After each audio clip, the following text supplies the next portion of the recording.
अस्सलाम वालेकुम friends, welcome back to top smarties drama serial Giraft. इतना बड़ा प्रोजेक्ट जो कि इतना ज़बरदस्त जा रहा है, लोग उसे को बहुत ही शौक से देखना शुरू हो गए। लेकिन जहाँ पर हमें इतनी बड़ी एक मिस्टेक देखने को मिलती है कि जब मैं आपको बताऊंगी तो आप भी ज़रूर सोचने लगेंगे। तो आखिर वो मिस्टेक क्या है? वीडियो को मुकम्मल देखने से पहले आपसे रिक्वेस्ट है, चैनल पर न्यू है तो ज़रूर सब्सक्राइब कर दीजिए, साथ ही बेल का नोटिफिकेशन ज़रूर प्रेस कीजिएगा ताकि मेरी हर आने वाली वीडियो बहुत आसानी से देख सकें। औरतों के लिए मर्द को बहकाना बेहद आसान है, ये कोई नई बात नहीं। औरतें जब चाहें मर्दों को अपने इश्क के जाल में फंसा लेती हैं, उन्हें अपने हुस्न का असीर दीवाना बना लेती हैं। ये बात तो बिल्कुल सही है। और आजकल काम वालियां भी जब बहुत ज़्यादा तैयार होकर आना स्टार्ट हो जाती हैं तो वो ज़रूर यही काम करती हैं कि मर्दों को फांस कर उनसे शादी कर लेती हैं और बहुत से घरों को ख़राब कर देती हैं। ये बात हकीकत है। और लेकिन चूंकि हमें मुराद का करैक्टर बहुत स्ट्रॉन्ग दिखाया गया है, वो अनीशा से बेपनाह मोहब्बत करता है, उसकी अनीशा के साथ बाउंडिंग काफ़ी मजबूत है। ऐसे में रूही कुछ भी करती है, किसी तरीके से भी मुराद को फंसाने की, बहकाने की कोशिश कर रही है। तो फिलहाल मुराद जो है वो नहीं बहक रहा, आगे चलकर वह ज़रूर बहक जाता है, ज़रूर अनीशा का घर खराब होगा। लेकिन फिलहाल अभी ऐसी फीलिंग्स मुराद को नहीं दिखाई गई। अभी वो अनीशा में ही इंटरेस्ट देता है, वो रूही को फील करना नहीं स्टार्ट हुआ, रूही के बारे में सोचना नहीं स्टार्ट हुआ। ऐसे में आप देखेंगे एक बहुत बड़ी मिस्टेक जो मुझे देखने को मिलती है कि यहाँ पर रूही मुराद के कान भरती है। वो कहने लगी कि अनीशा जो है वो कहती है कि मुराद ने मुझे इतने सालों में दिया ही क्या, एक बच्चा तो दे ना सका। यहाँ पर मुराद जो है उसको कहता है कि नहीं नहीं तुम गलत कह रही हो। तो वो कहने लगी नहीं, बेशक आप मुझे नौकरी से निकाल दें, लेकिन अनीशा बीबी ने ऐसा मुझे कहा है। दूसरी तरफ वो अनीशा को भी यही सब कुछ कहती है कि मुराद साहब किसी से फ़ोन पर बात कर रहे थे, शायद आपके भाई ही थे, उनसे कह रहे थे कि इतने सालों के इंतज़ार के बाद भी अगर मैंने बच्चा अडॉप्ट ही करना है तो क्या फ़ायदा अनीशा का।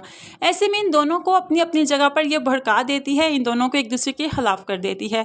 जैसे कि हमने देखा कि मुराद और अनीशा के दरमियान मोहब्बत काफ़ी स्ट्रॉन्ग है, वो सब कुछ एक दूसरे से शेयर करते हैं। तो ये इतनी बड़ी मिसअंडरस्टैंडिंग, क्या ये बात एक दूसरे से क्लियर नहीं करेंगे? आप लोग अपने बिहाफ पर सोचें कि हमारे दरमियान में अगर कोई काम वाली आकर कोई बात कर देती है, घरों में अक्सर ये बातें होती हैं, तो क्या हम लोग एक दूसरे से क्लियर नहीं करते कि फ़लाँ ने हमें ये कहा, तो क्या ऐसा है? तो क्या अनीशा या मुराद एक दूसरे से डिस्कस नहीं कर सकते? यहाँ पर रूही जो है वो डिस्क्लोज हो जाएगी और फाइनली रूही को घर से बाहर निकाल देना चाहिए, यहीं पे ही मामला ख़त्म हो जाना चाहिए। लेकिन जैसा कि ये ड्रामा है तो ड्रामे को आगे लटकाना है मज़ीद। तो यहाँ पर हम देखेंगे कि अनीशा और मुराद एक दूसरे से ये बात डिस्कस ही नहीं करेंगे, बल्कि अपने ही दिल में कुढ़ते रहेंगे, जेलस होते रहेंगे कि उसने ऐसा क्यों कहा। तो ये बहुत बड़ी एक मिस्टेक है कि ये बात, जब मुराद का करैक्टर इतना स्ट्रॉन्ग है कि वो नहीं बहक रहा, उसकी फीलिंग्स जो हैं वो अभी तक नहीं, उसके जज्बात पर कंट्रोल है उसका अपना, तो फिर वो अनीशा से क्यों बातें छुपाएगा। रूही मुराद के करीब आने की कोशिश करती है, उसको बहकाने की कोशिश करती है, उसका हाथ पकड़ती है, कभी उसे गले लगाने की कोशिश करती है। तो ये बातें जब वो अनीशा को नहीं बताता, ये बात समझ में आती है, क्योंकि मर्द ऐसी बातें अपनी बीवियों से शेयर नहीं किया करते और वो इन चीज़ों पर वो खुशी महसूस करते हैं कि जब कोई औरत उनके पास आती है, बजाय वो पास जाना चाहें या ना चाहें। तो ये बात वो अनीशा से डिस्कस नहीं कर रहा। रूही के बारे में वो ये सब कुछ अनीशा को अगर नहीं बताता तो वो एक कॉमन सी बात है। लेकिन दूसरी तरफ जो मिस्टेक है वो यही है कि उसने जो बात की वो अनीशा और मुराद को एक दूसरे से ज़रूर क्लियर करनी चाहिए, जो कि नहीं की।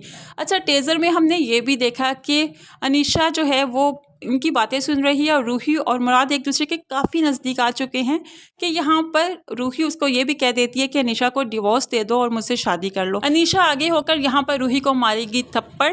लेकिन ये वाला सीन जो मुझे लगता है ये रूही का महज एक ख्याल ही है, क्योंकि अभी तक मुराद के साथ उसकी इतनी बाउंडिंग्स नहीं बनी, इतना स्ट्रॉन्ग रिलेशन नहीं बना। वो अभी उसके जज्बात पर मुराद का अपना बहुत ज़्यादा कंट्रोल बना हुआ है, जिसकी वजह से रूही की अभी इतनी हिम्मत नहीं कि मुराद के साथ इतना सब कुछ कह सके। हाँ, फर्दर आगे चलकर वो ज़रूर ये सब कुछ कहेगी, लेकिन अभी तक मुझे ऐसा लगता है कि ये रूही का ख्याल ही है। तो फ्रेंड्स, आपको क्या लगता है कि ये सब कुछ जो मैंने आपसे कहा ठीक कहा कि नहीं, और ये रूही का ख्याल है कि हकीकत होगा? आपको क्या लगता है ज़रूर कमेंट्स में बताइएगा। वीडियो अच्छी लगी लाइक और शेयर ज़रूर कीजिएगा, दुआओं में याद रखिएगा, अपना बहुत सारा ख्याल रखिएगा। नई वीडियो तक के लिए अल्लाह हाफिज़।